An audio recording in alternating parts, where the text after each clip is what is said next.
नमस्कार दोस्तों, स्वागत है आपका अपने YouTube चैनल अभ्यास कोचिंग क्लास में और मेरा नाम शान। तो दोस्तों, आज के इस एमपी के वीडियो में हम चर्चा करने वाले हैं मध्य प्रदेश की नदियों के बारे में और उनके अपवाह तंत्रों के बारे में। इसके पहले मैंने मध्य प्रदेश राज्य का गठन, मध्य प्रदेश के आंतरिक गठन यानी कि जिलों का गठन, संभाग और उससे जुड़ी जितनी भी रियासतें थी उनके बारे में वीडियो बना चुका है। और उसके बाद मैंने वीडियो बनाया था मध्य प्रदेश के भौगोलिक स्थितियों के बारे में। ठीक है दोस्तों, तो जिन लोगों ने इसके पहले का वीडियो ना देखा हो वो प्लेलिस्ट पे जाकर इसके पहले की वीडियो को जरूर देखें। आज हम चर्चा करने वाले हैं मध्य प्रदेश की नदियों के बारे में। तो दोस्तों, एमपी लेवल का अगर कोई भी एग्जाम होगा जिसपे मध्य प्रदेश की नदियों से जुड़ा क्वेश्चन आएंगे, इस वीडियो को देखने के बाद वो सारे क्वेश्चन आपसे बनेंगे, ये 100% गारंटी है। दोस्तों, इस वीडियो को बहुत ही ध्यान से और पूरा देखिएगा।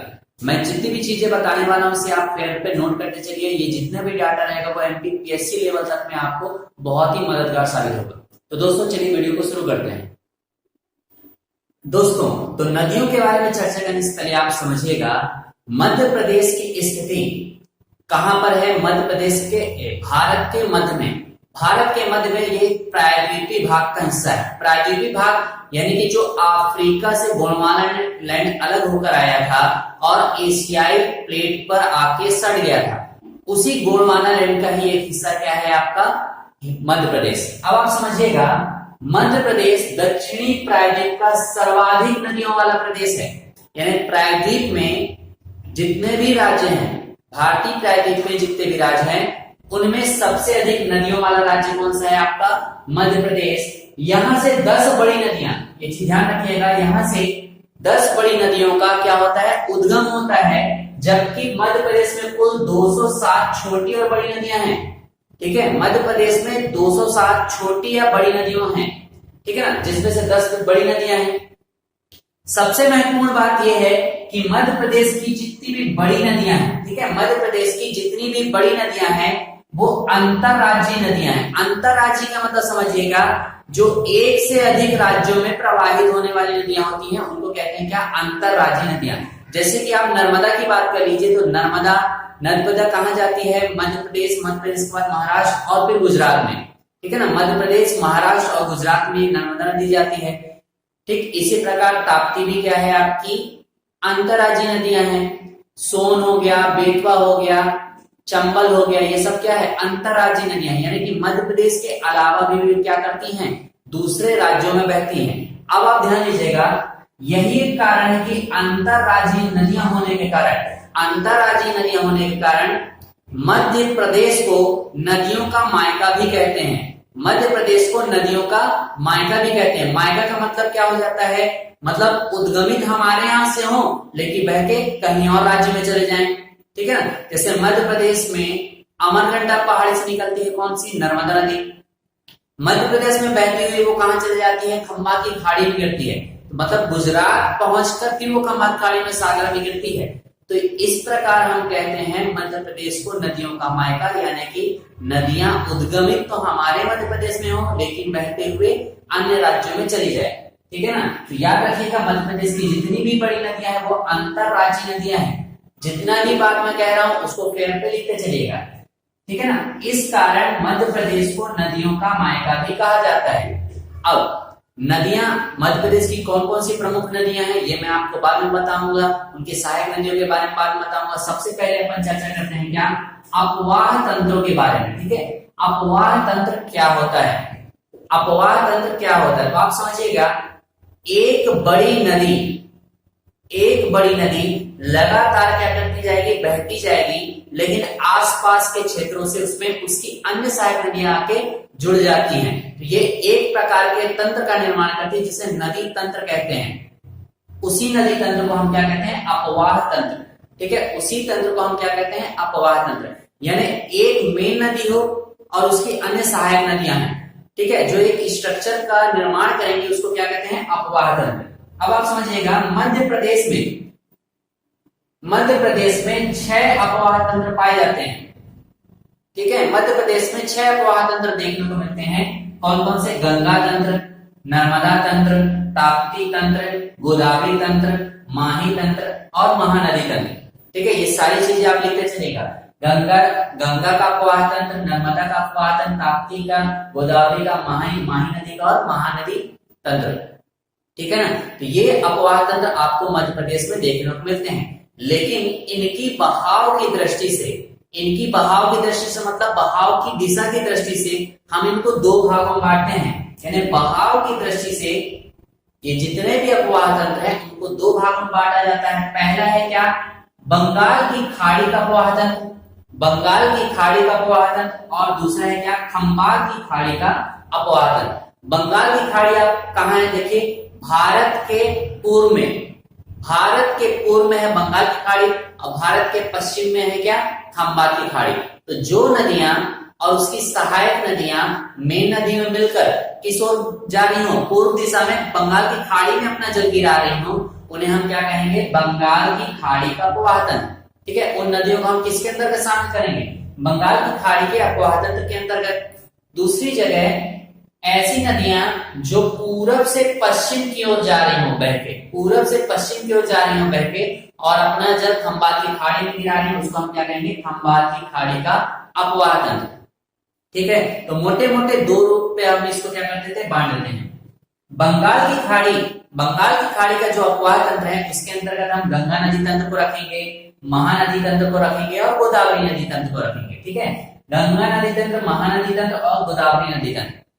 गंगा नदी तंत्र ये तो भारत की दृष्टि से भी बहुत महत्वपूर्ण तंत्र है। ठीक है, लेकिन अपन एमपी का पढ़ रहे हैं तो इस पर ज्यादा हम फोकस नहीं करेंगे। आप ध्यान दीजिए, गंगा नदी तंत्र में जो अपने मध्य प्रदेश की चंबल हो गई, बेतवा हो गई, टोंस हो गई, सोन हो गई, है ना, ये सारी नदियां कहाँ जाती हैं, गंगा में मिल जाती हैं। अब एक गंगा अपने जल कहाँ गिराती है, बंगाल की खाड़ी पर, तो ये गंगा नदी तंत्र के अंतर्गत आएंगी। ठीक है, इसी तरह महानदी तंत्र अब आप देखिएगा, एक टाइम था सन 2000 का, सन 2000 से पहले जो छत्तीसगढ़ था वो मध्य प्रदेश के अंतर्गत शामिल था। तो महानदी जो थी वो छत्तीसगढ़ में बहती है, तो पहले तो एमपी में शामिल था, तो इसको हम किस में गिनते थे, मध्य प्रदेश में। लेकिन अब जो है छत्तीसगढ़ अलग हो गया है, लेकिन कुछ नदियां हैं जो छत्तीसगढ़ में महानदी की ओर जाती हैं। ठीक है, तो लेकिन इसको अपन नहीं पढ़ेंगे ज्यादा, डीपली नहीं पढ़ेंगे, क्योंकि छत्तीसगढ़ में ज्यादातर बहाव है, तो इसको अपन छोड़ देंगे। इसके बाद है जो तीसरा, गोदावरी नदी तंत्र में बैनगंगा, वर्धा नदी, ये सब जाके दक्षिण की ओर जाएंगे। ठीक है, मध्य प्रदेश के दक्षिण में है गोदावरी नदी, तो मध्य प्रदेश से ऐसी नदियां जो दक्षिण की ओर जाती हैं वो गोदावरी नदी में अपना जल गिराती हैं, जिनमें कौन है, बैनगंगा, वर्धा नदी। ठीक, हम बात की खाड़ी बात करें तो नर्मदा नदी तंत्र ये सबसे मेन है। मध्य प्रदेश के नदी तंत्रों में सबसे ज्यादा आपको अगर पढ़ना है तो नर्मदा नदी तंत्र को पढ़ना है और ताप्ती नदी तंत्र को पढ़ना है। तो नर्मदा नदी तंत्र क्या है, खंबात की खाड़ी में गिरती है। नर्मदा की बहुत सारी सहायक नदियां हैं, हिरणी, शक्कर, है ना, ऐसी बहुत सारी हैं। इसके बाद है ताप्ती नदी तंत्र के अंतर्गत जितनी भी नदियां होंगी वो कहाँ जल गिराएंगी, खंबात की खाड़ी में। इसके बाद है क्या, माही नदी तंत्र। तो ये तीन नदी तंत्र किसके अंतर्गत आ गए, खंबात की खाड़ी के नदी तंत्र के अंदर, और ये तीन तंत्र किसके आ गए, बंगाल की खाड़ी नदी तंत्र के अंतर्गत। चलिए अब एक एक करके इन सभी को देखते हैं। दोस्तों सबसे पहले बात करते हैं गंगा नदी तंत्र के बारे में। देखिए मैं लाइटली बताऊंगा, जब मध्य प्रदेश की नदियों के बारे में पढ़ेंगे तो अपन डिटेल में पढ़ेंगे, हाँ, हर एक नदी को डिटेल से पढ़ेंगे। सबसे पहला है गंगा नदी तंत्र। तो गंगा नदी तंत्र आप जानते हैं भारत के उत्तरी प्रदेशों में इसका क्षेत्र देखने को मिलता है। तो 11 राज्यों में विस्तृत है। ठीक है, गंगा नदी तंत्र 11 राज्यों में विस्तृत है और मध्य प्रदेश के उत्तर पूर्वी जिलों में इसका क्षेत्र देखने को मिलता है। गंगा नदी तंत्र का जो क्षेत्र है मध्य प्रदेश के उत्तर पूर्वी जिलों में देखने को मिलता है। इसकी यानी गंगा नदी तंत्र की 3 उपनदी तंत्र हैं। ठीक है, 3 उपनदी तंत्र है, यानी कि जो गंगा नदी है, गंगा नदी की कुछ ऐसी नदियां भी हैं जो सहायक नदियां हैं जो आकार में बहुत बड़ी हैं। ठीक है ना, जैसे कि आपकी यमुना नदी हो गई। तो यमुना एक अपने आप में भी बड़ी नदी है, लेकिन जाके वो किस में मिलती है, गंगा नदी में। तो वो गंगा नदी में मिलने से पहले एक नदी तंत्र का निर्माण करती है, जिसको हम कहते हैं यमुना उपतंत्र। इसी प्रकार मध्य प्रदेश की है टोंस नदी भी क्या करती है, टोंस उपतंत्र का निर्माण करती है, और सोन नदी भी सोन उपतंत्र का निर्माण करती है। तो गंगा नदी तंत्र के बारे में आप इतना याद रखिएगा गंगा नदी तंत्र का जो क्षेत्र है मध्य प्रदेश के उत्तर पूर्वी जिलों में देखने को मिलता है। ठीक है, गंगा नदी जो है 11 राज्यों में विस्तृत है। गंगा नदी तंत्र जो है 11 राज्यों में विस्तृत है और गंगा नदी के 3 उपतंत्र हैं। पहला कौन सा? यमुना नदी उपतंत्र, टोंस नदी उपतंत्र और सोन नदी उपतंत्र। इसके बाद जो दूसरा है नर्मदा नदी तंत्र, इसको अपन डिटेल से पढ़ेंगे ना। इसके बाद डिटेल से नर्मदा नदी पढ़ेंगे, उसके तंत्र के बारे में पढ़ेंगे। नर्मदा नदी जो है, नर्मदा नदी तंत्र जो है नर्मदा नदी और 41 सहायक नदियों से मिलकर बना है। जो नर्मदा नदी तंत्र है वह नर्मदा नदी और उसकी 41 सहायक नदियों से मिलकर बना है। इसका जो प्रवाह क्षेत्र है, ठीक है, नर्मदा नदी तंत्र का जो प्रवाह क्षेत्र है वो 4 राज्यों में है। 4 राज्यों में कौन कौन से? मध्य प्रदेश, गुजरात, राजस्थान और महाराष्ट्र। ठीक है, मध्य प्रदेश, गुजरात, राजस्थान और महाराष्ट्र। जो मैं बताते जा रहा हूं उसको नोट करते चलिएगा। फिर है क्या? ताप्ती नदी तंत्र। ताप्ती नदी तंत्र, देखिए ताप्ती नदी जो है वो मध्य प्रदेश और महाराष्ट्र की सीमा का निर्धारण करती है, मध्य प्रदेश की दक्षिणी सीमा बनाती है।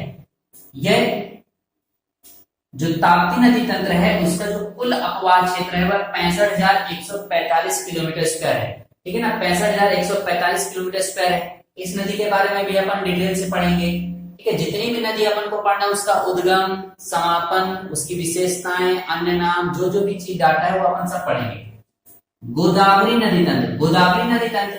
गोदावरी नदी आपको पता है मध्य प्रदेश के दक्षिणी राज्यों में बहती है और मध्य प्रदेश से जो दक्षिण की दिशा में नदियां जाती हैं वो किस में जाके मिलती हैं? गोदावरी नदी में। तो मध्य प्रदेश की 3 नदियां हैं, कौन कौन सी? वेनगंगा, वर्धा नदी और पेंच नदी। ये जाके किस में मिलती हैं? गोदावरी नदी में, और गोदावरी नदी तंत्र का निर्माण करती है। इसी प्रकार है अगली क्या? माही नदी। माही नदी देखिए सबसे ज्यादा कहां बहती है? राजस्थान में। सबसे ज्यादा कहां बहती है? राजस्थान में। ये और इसकी जो सहायक नदी है वो कौन सी है? अनस। माही नदी जो होती है, माही नदी विंध्याचल पर्वत, धार जिले के विंध्याचल पर्वत से उद्गमित होती है और फिर वो कहां चली जाती है? राजस्थान में। तो उसका ज्यादातर प्रवाह क्षेत्र कहां है? राजस्थान में। ठीक इसी प्रकार जो 6वां नदी तंत्र है वो कौन सा है? महानदी नदी तंत्र। महानदी जो छत्तीसगढ़ में है। ठीक है, महासमुद्र छत्तीसगढ़ से उद्गमित होती है और उड़ीसा तक जाती है। लेकिन इसकी जो सहायक नदी है हसदो। ठीक है, मध्य प्रदेश में एक नदी है हसदो। हसदो किसकी सहायक नदी है? महानदी का सहायक नदी है।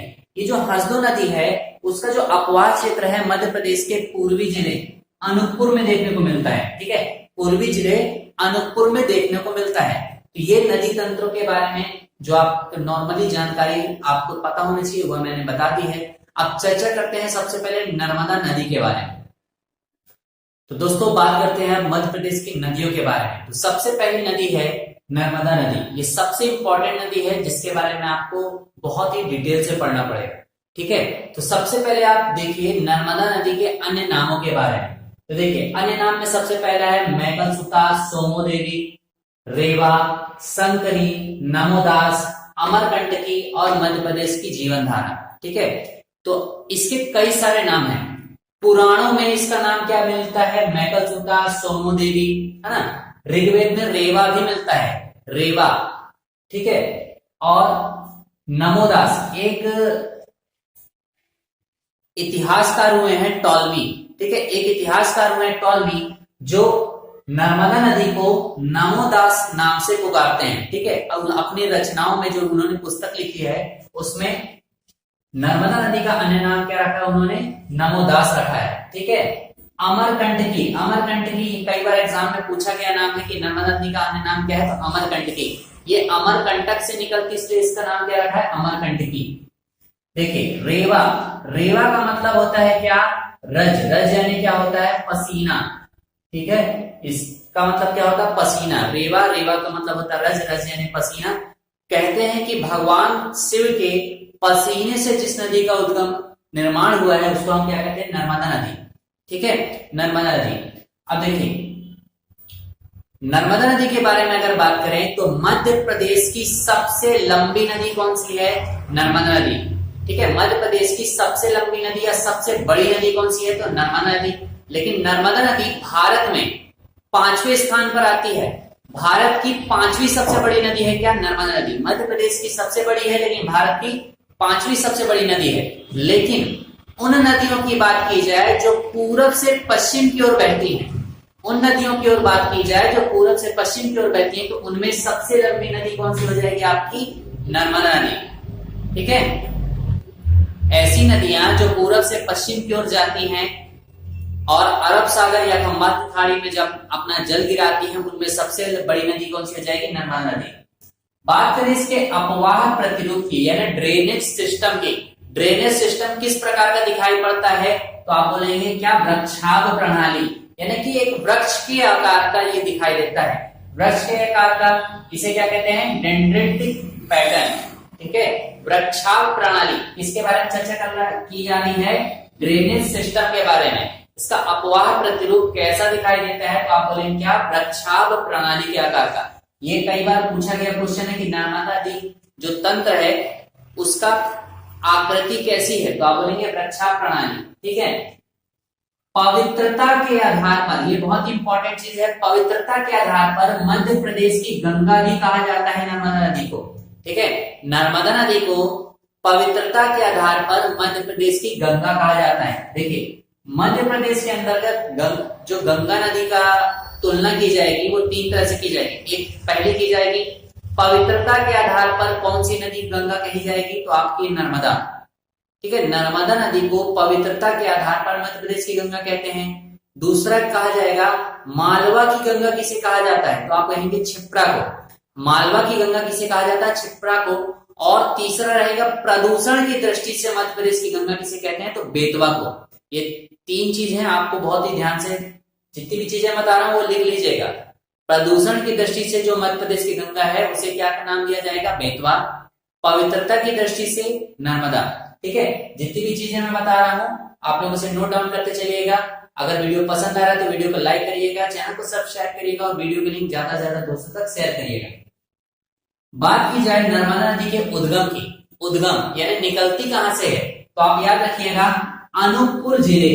ठीक है, अनूपपुर जिले के मैकल श्रेणी के अमरकंटक नामक स्थान से।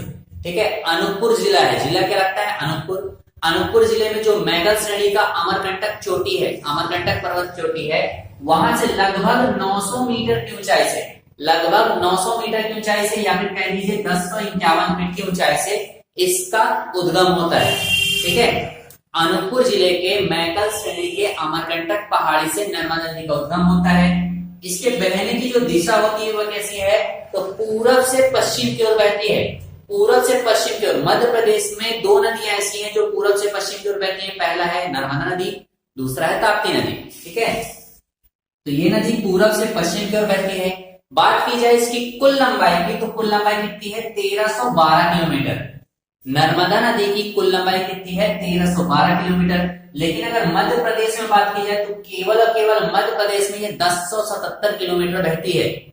मध्य प्रदेश में नर्मदा नदी की लंबाई कितनी है? 1077 किलोमीटर। अपवाह क्षेत्र की बात की जाए तो अपवाह क्षेत्र इसका कितना है?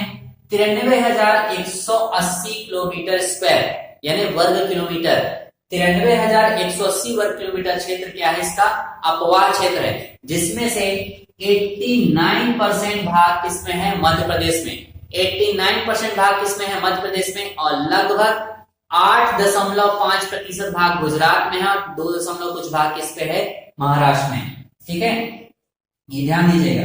तो मध्य प्रदेश में 89% है इसका अपवाह क्षेत्र।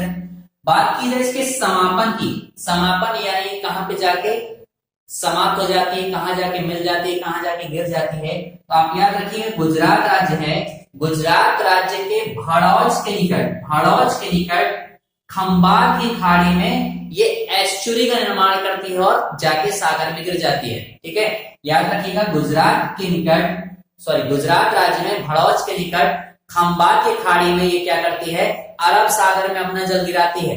गिराती का मतलब ये ऊंचाई से ऐसे गिरती है। ठीक है, ऊंचाई से गिरती है। देखिए हर नदी जब समाप्त होती है या जाके समुद्र में मिलती है तो कोई ना कोई आकृति बनाती है। जैसे पूर्व की ओर बहने वाली जितनी भी नदियां होंगी वो डेल्टा का निर्माण करती हैं। ठीक है, पूर्व की ओर बहने वाली नदियां कैसे निर्माण करती हैं? डेल्टा का। लेकिन जो पश्चिम की ओर नदियां हैं वो जाके समुद्र में मिलती नहीं बल्कि गिरती हैं। क्योंकि आप जब ज्योग्राफी पढ़ेंगे तो भारत का जो पश्चिमी भाग है वो एक प्रायद्वीपीय कागार है। कागार है मतलब धरातल समुद्र तल से ऊंचा है, तो वहां से वो क्या होती गिरती हैं। जबकि अधिकांश नदियां पूरब की ओर बहती हैं तो वो क्या करी हैं, पठार को काट दी हैं, तो नॉर्मली ढलान प्राप्त करते हुए क्या करती हैं, वो जाके समुद्र में मिल जाती हैं। तो पूरब की ओर बहने वाली नदियां क्या निर्माण करती हैं, डेल्टा का, और पश्चिम की ओर क्या करती हैं, एस्चुरी का। तो याद रखिएगा समाप्त होने से पहले वो क्या करती हैं, एस्चुरी का निर्माण करती हैं।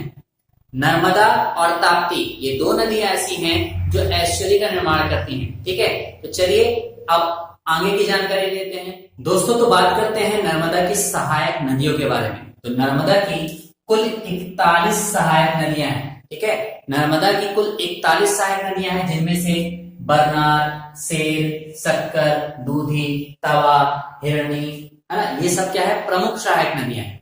लेकिन आपको पता है नर्मदा नदी क्या है, पूर्व से पश्चिम की ओर बहती है, तो उसके बहने की दिशा कैसी है, इधर की ओर। तो आपको पता है अगर कोई इंसान ऐसे चल रहा है, पश्चिम की ओर चल रहा है, तो उसका दायां हाथ कहाँ होगा, यहाँ, ठीक है, दायां, और ये वाला इधर क्या हो जाएगा, बायां। ठीक है, तो इसी प्रकार जब नर्मदा नदी पश्चिम की ओर गमन करती है तो उसके दाएं तट पर भी कुछ नदियां मिलती है, मतलब यहां से कुछ नदियां ऐसे आके मिलेंगी, तो ये दाएं तट पर मिलने वाली नदियां हो जाएंगी। कुछ बाएं तट पर मिलने वाली नदियां होंगी। ठीक है, बाएं तट पर भी नदियां आके मिलती है। तो देखिए दाएं तट पर मिलने वाली कितनी नदियां हैं, 19। नर्मदा के दाएं तट पर 19 नदियां मिलती हैं, जिनमें से प्रमुख कौन सी, हिरण, तिंदोनी, बारना, चंद्रशेखर, मान, हथनी। ठीक है, ये बहुत ही महत्वपूर्ण नदियां हैं। दाएं तट पर मिलने वाली नदियां कौन कौन सी, हिरनी हो गई, तिंदोनी हो गई, चंद्रशेखर, बारना, हथनी और मान। इसी प्रकार बाएं तट पर देखिए, बाएं तट पर 22 नदियां मिलती हैं, ज्यादा नदियां मिलती हैं, 22 नदियां मिलती हैं। इनमें कौन कौन से प्रमुख है, तो देखिए बंजर, सेर, सक्कर, दूधी, तवा, गंजार, है ना, ये सारी नदियां क्या है, बाएं तट पर मिलने वाली नदियां हैं। अब बात करते हैं कौन कौन से जिलों से होकर नर्मदा नदी बहती है। अब आप समझिएगा ऐसे कौन कौन से जिले हैं जिनसे नर्मदा नदी गुजरती है। तो देखिए कुल 15 जिले हैं, जिनसे होकर नर्मदा नदी गुजरती है, जैसे अनूपपुर, मंडला, डिंडौरी, जबलपुर, नरसिंहपुर, होशंगाबाद, रायसेन, हरदा, खंडवा, खरगोन, धार, सीहोर, देवास, बड़वानी और अलीराजपुर। ये सारे नाम आप लिख लीजिएगा। 15 जिलों से होकर क्या होती है, नर्मदा नदी गुजरती है। लेकिन आप जरा सोचिए, जिले तो बहुत बड़े होते हैं, तो नदियां जिले से कहीं से भी जा सकती है। हो सकता है सिटी के आउटर से चली जाए, ठीक है, सिटी के आउटर चली जाए, या शहर के किसी गांव से चली जाए, है ना, तो कहीं से भी जा सकती है।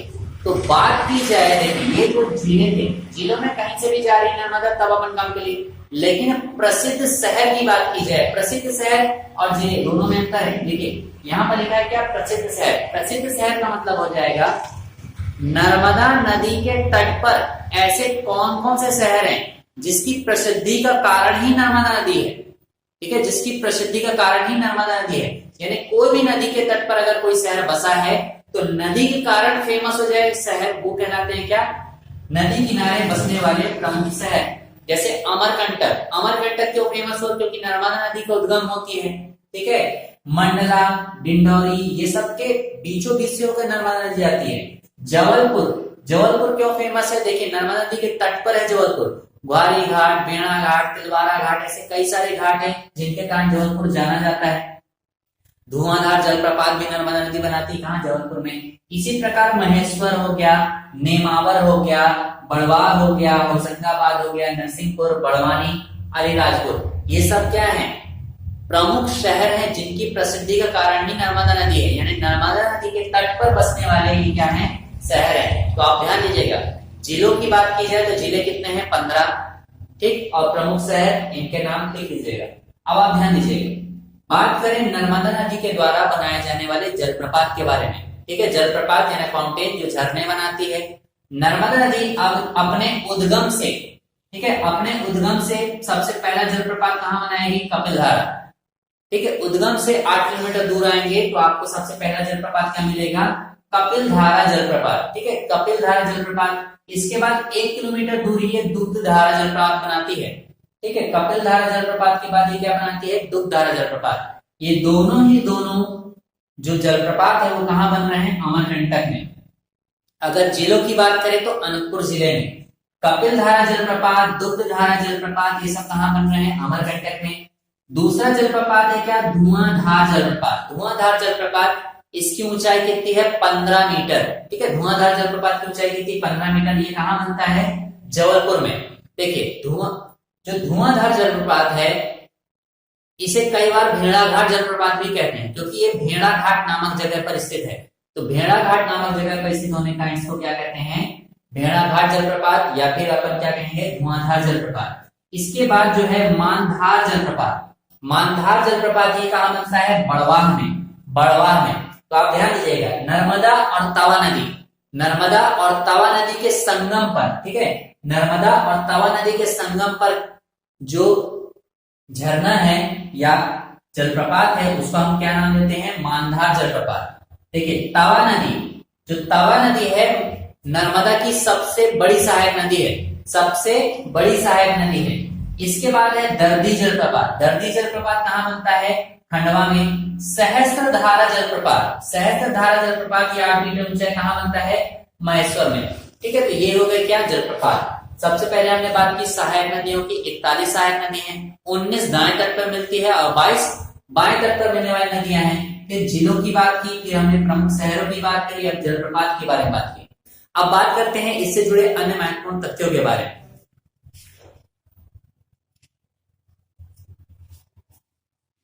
दोस्तों तो बात करते हैं नर्मदा नदी के बारे में महत्वपूर्ण तथ्यों की।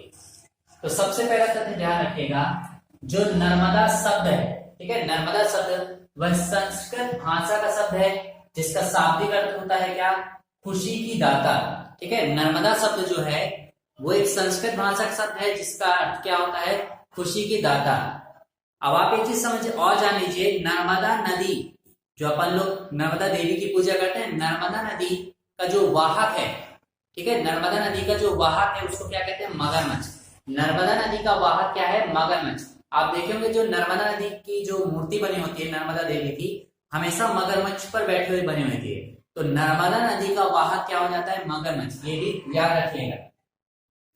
दूसरी चीज ध्यान देखिए, यह मध्य प्रदेश की सबसे बड़ी नदी है, ये मैंने पीछे ही बता चुका है। मध्य प्रदेश की सबसे बड़ी नदी नर्मदा, भारत की 5वीं सबसे बड़ी नदी है नर्मदा, और पूरब से पश्चिम की ओर बहने वाली सबसे बड़ी नदी भी क्या है, नर्मदा।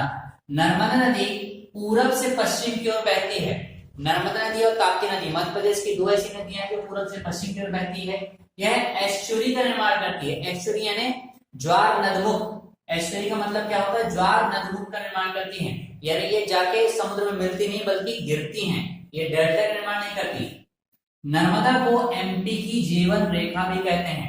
नर्मदा को एमपी की जीवन रेखा भी कहते हैं। इसका मतलब ये हो गया, आपको पता है कोई भी सभ्यता कहां पर डेवलप होती है, नदी के किनारे। ये जो जितने भी 15 जिले हैं उनमें आबादी निवास करती है, उनके लिए जल की पूर्ति कहां से की जाती है, नर्मदा नदी के द्वारा।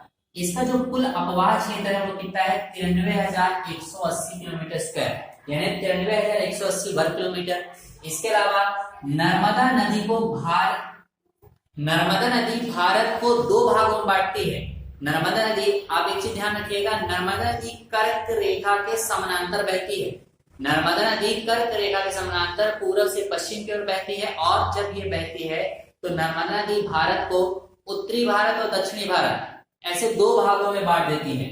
नर्मदा नदी के किनारे प्राचीन मानव खोपड़ी की खोज हथनौरा ग्राम में हुई है। प्राचीन मानव खोपड़ी खोज कहां हुई है, हथनौरा ग्राम में। ये पूछा गया क्वेश्चन है पीवी के।